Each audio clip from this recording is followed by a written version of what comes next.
Okay, it's 120 days of running or taking part in this running journey, because there have been a couple of days where I've not been able to complete my runs as I would normally want to, but that's all been part of my developmental process and me understanding the need for rest days, which I'll talk about in a moment. So it's been a really fantastic last 30 days for me, the best 30 days I've had so far. Looking at day 91, for example, the day after I filmed my last kind of monthly update. Day 91, 13 personal bests in my first 10k, which I remember that day, it just came from nowhere. I just felt like I was on top of the world. Everything was fantastic. I just ran and I could just do it. It was certainly the best I felt. And even to this day, it still was the best I felt running. I'm not entirely sure what that was, but it was just such a good day. And on day 100, I did my first trail run. That was quite a funny day, actually, because I knew what I wanted to do. I knew where I wanted to go. I got completely lost, ended up on the wrong side of the hill, and I just loved it, though. I loved being out there. I loved exploring the trails. That gave me a kind of confirmation that whilst I'm really looking forward to the marathons, I love the idea of taking it to an ultra after that, depending on how I feel, depending on how my body responds. But I just love being on the trails more so than on the road, to be perfectly honest with you. But that's just me. And that may change. It may get closer to the marathon. I may run the marathon and feel like that was the most incredible thing in the world, and I love road running. But I feel like deep down the trails are really calling me, but it will take a lot of time, a lot of prep. I'm still so new to this that I'm learning each day, I'm learning as I go. So day 102 was my first 15k. That was again a complete surprise. I was running, things were going great, and I was able just to take it to 15k. And what's great is that all of these moments I just remember. I can take myself back to the first 10k, the first trail, the first 15k, and that's some of the main reason why I record these videos, because in the future I can just bring myself back to that moment in time, how I felt, how I looked, and what I was doing at that point in my life.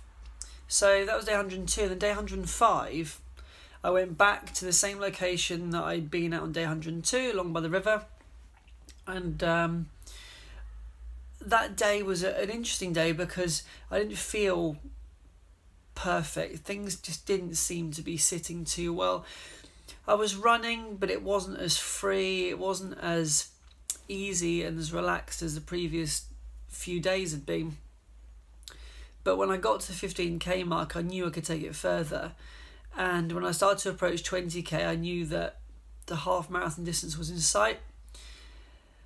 The problem I had was those last k and a half, 2k were all uphill, because that's kind of where I live. Unfortunately, I live at the top of a hill. So I knew I could get the distance done, but it was a real trauma. That last 1.5k was hard work. But I did my first half marathon distance in 2 hours, 9 minutes and 30 seconds, which was just more than I could ever have asked for, ever have expected from myself.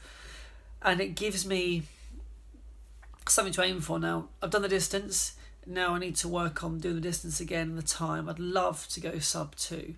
That would be just out of this world, which is why I've started to look into a new route, which gives me 2 kilometres this side of the trail.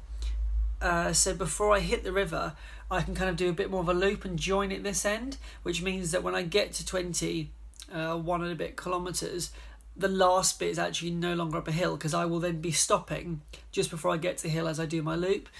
So that's something that I've got planned out. It just hasn't been right in the last couple of days to be able to do that. But anyway, that was day 105. Day 110, I started to introduce some intervals and tempo work. Again, I'm completely new to it. I'm still learning. It's not something that I'm completely up to speed with at the moment. It's kind of a trial and error sort of thing, but I'm doing lots of research. so many fantastic people at the moment I'm subscribed to that I'm just learning something new every day. And I've mentioned previously that my job, I'm a teacher, so for the summer at the moment I'm off, and what I'm really doing is splitting my time between researching and reading and watching videos and running, and I'm just kind of going all in, trying to build up my bank of knowledge so that I can best support my progress moving forward. So that was day 110. That was really good fun. Hard work, really, really hard work, but it gave me an insight into what I'm capable of if I really, really push myself. And that was around kind of like a 4:30-ish pace. Day 111, I went back to one of the trails I've wanted to for a long time. Got there, ran it, explored some more sort of camera work. I'm trying to make the vlogs a little bit more interesting for the viewer. Primarily, I've been doing these vlogs just for myself, but obviously as people are starting to subscribe, which I really appreciate, I'm now trying to bring as much value back to you as I can as well, which is why any kind of tips and advice I can give you, obviously I'm happy to record. What I'd love to just say is that a lot of people's videos that I watch, they've all run track in the past, whether that's been at school or college, university, or as a hobby. I've really done nothing like that. So when I started running 120 days ago, before that I just hadn't done anything like that. The longest I run was about 200 meters at school, I don't know, 15 however many years ago, or longer than that. Ooh, worrying. But yeah, just to kind of give you that insight that I'm not somebody with any experience in running whatsoever. So this is all a part of my learning process. So if you have any questions about what it's like to be, I class myself as a complete beginner, really, other than the fact that I'm able to run 100 meters, 200 meters, and I've been able to walk because I've got the stamina to walk quite a long distance. I really am completely new to it all. So that was day 111. That was really good fun. Day 113, I went out of my way to purposely try and improve my pace and speed and try and break my previous 5k speed. The biggest issue I had that day was I didn't take out my watch. So because I didn't take out my watch, I wasn't able to properly record it. I've input it manually now, but it just doesn't feel like it's the same. So in the future, when I break that 5k, which will happen, I'll make sure to have that documented on the watch. It's just one of those things. I could have driven home and all of that, but everything felt right at the time to be able to do that. Now, over the last week, and since that trail on day 111, I've just felt some kind of tenderness, a little bit of soreness in my left leg, a little bit in the calf, a little bit around the knee, a little bit lower knee. And it's not so awful that I can't walk on it or anything like that.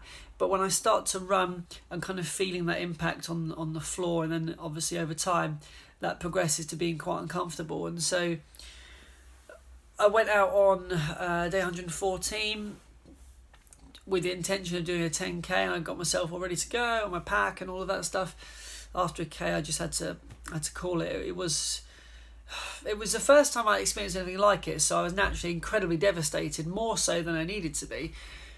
But because I'd had, I suppose, the luxury up until that point of being able to get out every day and run, and it wasn't really too much of an issue. But equally, I would argue that perhaps I was able to run every day because I wasn't pushing myself to the limit.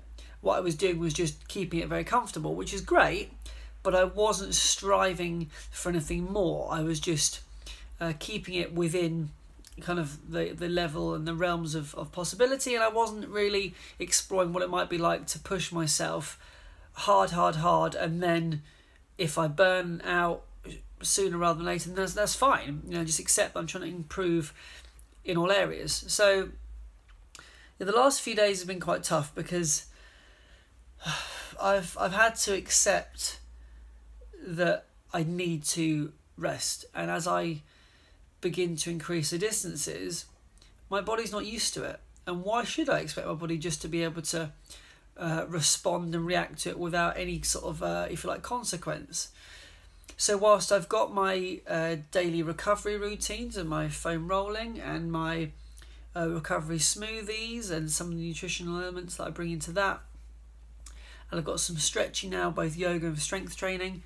I still need to understand that my body is at some point going to say, whoa, just give me a couple of days or so. And so I think I only gave it a day to rest, and then the day after that, which I think day sort of 116 or so, I went to the beach, did a glorious run on the beach, absolutely stunning, loved it, but I went back too soon. It was too soon to do a 5k, and all that really did was just kind of reignite the issue. So then it meant that it was just kind of slowing me down in being able to recover and heal quicker. So I took a further rest day.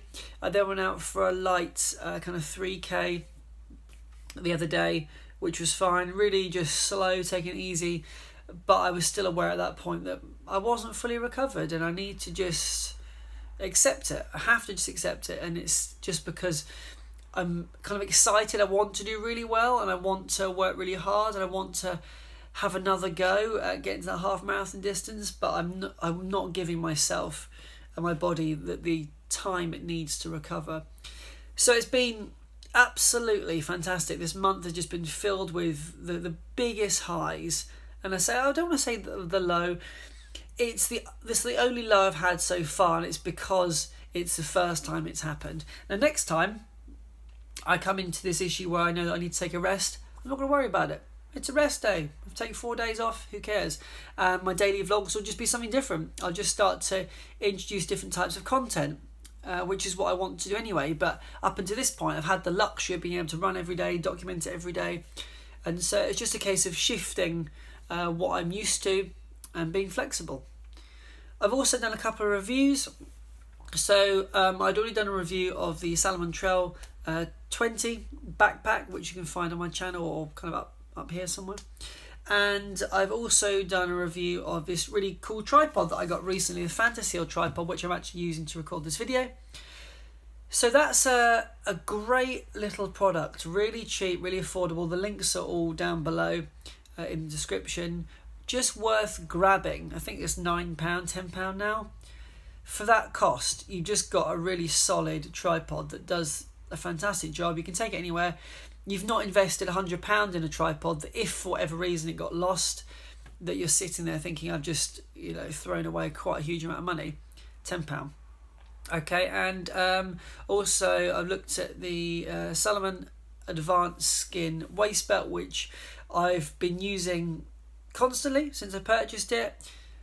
You can watch the video. I'll kind of link it up around here, and you can sort of see what I feel the pros and the cons are. I still do use it every day, and I've got a kind of racing vest coming, and I'll tell you why that is. I don't want to be that guy that's got all the gear and no idea, but what I'm trying to do is get everything prepared ahead of time so I can be completely comfortable with what I'm going to be racing in the future. I've not yet decided how I'm going to run the marathon, what I'm going to take with me, what I'm not going to take with me, what I'm going to use. But I just want to be as fully prepared as possible. It's just part of my makeup. It's the way I like to do things. Some people I feel like are far more relaxed, but I like to be really prepared. And so it was a great deal. It just came up, and I thought, you know what? I've been thinking about it for a while. Take advantage. Get it while you can. And I will put a review up about kind of my findings, and then we'll just kind of see how it goes. But it's been a really, like I say, keep reiterating the same thing, and great last 30 days. And so moving forward, this is what I always do in these videos. I like to think about what's going to happen in the next 30 days. So I think it's fair to say that I want to continue to improve my stamina over longer distances, which would mean returning to the half distance. I want to look at speed and pace a little bit more, and I will work on that through doing kind of runs which include kind of 1Ks on 5 times basis, where I'm doing a K and taking a little bit of a rest, doing another K, bit of rest, and just increase my stamina that way, because it's just going to be really important. And like I say, because I'm still learning all of these things, at the moment I'm just dropping in little bits and pieces into my training and just seeing what works for me. I've got a great, I feel personally it's great, it's kind of a yoga, stretch and strength training exercises that I'm doing on a frequent basis. I've just started doing that. Once I'm secure in myself that it really is working for me, I'll produce a video on it just to kind of give you an insight about the sorts of things I'm doing.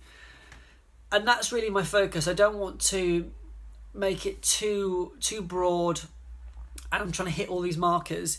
It's just going to be about pace, stamina, distance, and then being comfortable with all the equipment that I've got and the footwear that I've got as well. So it's going to be a great 30 days. We'll be coming towards the end of the summer, entering into the autumn. Who knows what the weather might do? But again, it's just about me making sure I've got those miles on my legs so that should there be situations in the future where it makes it difficult to run, I know that I've got sufficient preparation already in place. So that's me. That's me at 120 days of running, of being active, of being on this journey to the Brighton Marathon next year. And I will also be dropping in some kind of half marathons along the way, official races if you like. And I'm still doing some of the virtual running races, which are just really good for morale. Some great medals out there, good fun to take part in, so you can check that out as well. Thank you very much for taking the time to watch this video. I know it's been a bit of a long one. Like I say, any tips or advice, please do comment below. If you want to find any links to any of the products that I currently use, that's also in the description box below. And I'll try and be as helpful as I can, kind of pointing to relevant videos that might be of some use to you. And thank you to all who subscribe. It really means a huge amount. And like I said, I'm trying to bring as much value as I can now to you, because I do appreciate the time it's taken for you to sit down and watch some of my videos. So wherever you are in the world, have a fantastic day. Thank you very much for watching, and take care.